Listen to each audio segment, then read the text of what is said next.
కార్మికులు ఆనాడు ఎట్లా కష్టపడ్డారో బ్రిటిష్ హయాంలో వాళ్ళకి న్యాయం జరగాలని పెట్టినటువంటి సంస్థ మన రాష్ట్రంలో హెచ్ఎంఎస్ ఏ పార్టీతో కూడా అఫిలియేషన్లో లేదు. చాలా ఇండిపెండెంట్గా ఉన్నటువంటి సంస్థ. అట్లనే రియాజ్ అహ్మద్ అన్న నేను పుట్టక ముందు నుంచి కూడా కార్మిక ఉద్యమాలలో ఉన్నటువంటి వ్యక్తి. ఆయనకు అంత అనుభవం ఉంది. సెంట్రల్ వేజ్ బోర్డ్ మెంబర్గా ఉంటూ అనేక అంశాలలో కొట్లాడి మన సింగరేణి కార్మికులకైతే న్యాయం చేసినటువంటి వ్యక్తి. ప్రతిసారి దీపావళి బోనస్ వస్తే ఫైటర్ లెక్క కొట్లాడి ఎక్కువ బోనస్ని తీసుకొచ్చేటటువంటి వ్యక్తి. మరి ఆయన ఒకటి కాదు రెండు కాదు గ్రౌండ్ లెవెల్లో అనేక ఉద్యమాలు చేశాడు. రియాజ్ అహ్మద్ గారితో కలిసి మరి హెచ్ఎంఎస్తోని కలిసి ఇవాళ సింగరేణి జాగృతి కూడా అన్ని 11 ఏరియాల్లో కూడా పనిచేస్తుందని తెలియజేయడానికి చాలా సంతోషిస్తూ ఉన్నాం. కార్మికుల యొక్క సంక్షేమం, కార్మికుల యొక్క వెల్ఫేర్ ప్రధానంగా పెట్టుకుంటాం మా ఎజెండాలో.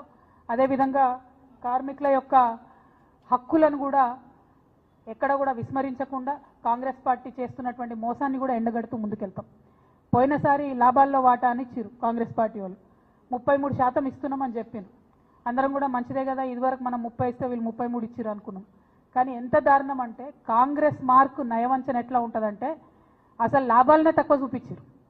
ఇచ్చుడేమో పేరుకు 33 ఇచ్చిరు, తప్పు అంకెలు చూపించి కార్మికులకు తక్కువ డబ్బు ఇచ్చినటువంటి ప్రభుత్వం కాంగ్రెస్ ప్రభుత్వం. ఇప్పుడు నేను డిమాండ్ చేస్తూ ఉన్నా, దసరా రాబోతా ఉంది, కార్మికులకు ఇచ్చేటటువంటి లాభాల్లో వాటాను ఈసారి 35% ఇవ్వాలని చెప్పి నేను డిమాండ్ చేస్తూ ఉన్నా. అది కూడా ఉట్టి లెక్కలు కాదు, దొంగ లెక్కలు కాదు, కరెక్ట్ లాభాలు చూపించాలి, కార్మికులకు నిజంగా కూడా లాభం అయ్యేటట్టు చేయాలని చెప్పి నేను డిమాండ్ చేస్తున్నా. అట్లనే కార్మికులలో చాలా మంది యువమిత్రులు ఉన్నారు. కేసీఆర్ గారు డిపెండెంట్ ఉద్యోగాలు ఇచ్చిన తర్వాత అనేక మంది యువమిత్రులు ఉన్నారు. వారందరూ కూడా మంచి మంచి డిగ్రీస్ చదువుకున్న వాళ్ళు ఉన్నారు.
వాళ్ళు అమ్ముకోవాలి ఉద్యోగం అనుకుంటే కూడా ఆ ప్రొవిజన్ కూడా ఇవ్వండి అని అన్అఫీషియల్గా కేసీఆర్ గారు నా ముందే అధికారులకు చెప్పినటువంటి మాట. ఎందుకంటే సింగరేణి బిడ్డలంటే వాళ్ళని కడుపులో పెట్టుకొని చూసుకోవాలని చెప్పిండ్రు. కానీ ఇంతవరకు కూడా కాంగ్రెస్ ప్రభుత్వం దీన్ని ఒక కరప్షన్కి వేదికగా చేసి ఏం అవసరం అండి, ఎక్కడో ఉన్నటువంటి ఏదో ఏరియాలో ఉన్న కార్మికుడు మెడికల్ బోర్డుకు అప్లై చేసుకుంటే దానికి సెంట్రల్ బోర్డు ఎందుకు కావాలి? ఆయన ఉద్యోగం కదా, ఆయన ఇచ్చుకుంటా అంటుండు కొడుకు, ఇమ్మీడియట్గా అన్ఫిట్ చేసి ఇవ్వాలని చెప్పి నేను డిమాండ్ చేస్తున్నా.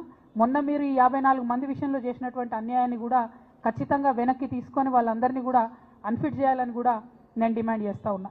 ఇక మనందరికీ చాలా సంవత్సరాల నుంచి ఉన్నటువంటి ఒక ఆలోచన, సింగరేణిలో జీవితకాలం పనిచేసినటువంటి వాళ్లకు సొంత ఇల్లు కళ అనేటటువంటిది నెరవేరే ఆస్కారం లేదని అనుకున్నాం.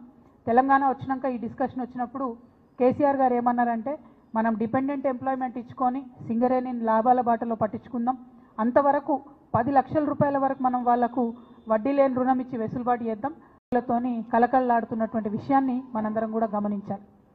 అయితే ఇదే సింగరేణిలో ఇంకా డెఫినెట్గా చేయాల్సిన పని కూడా చాలా ఉన్నది.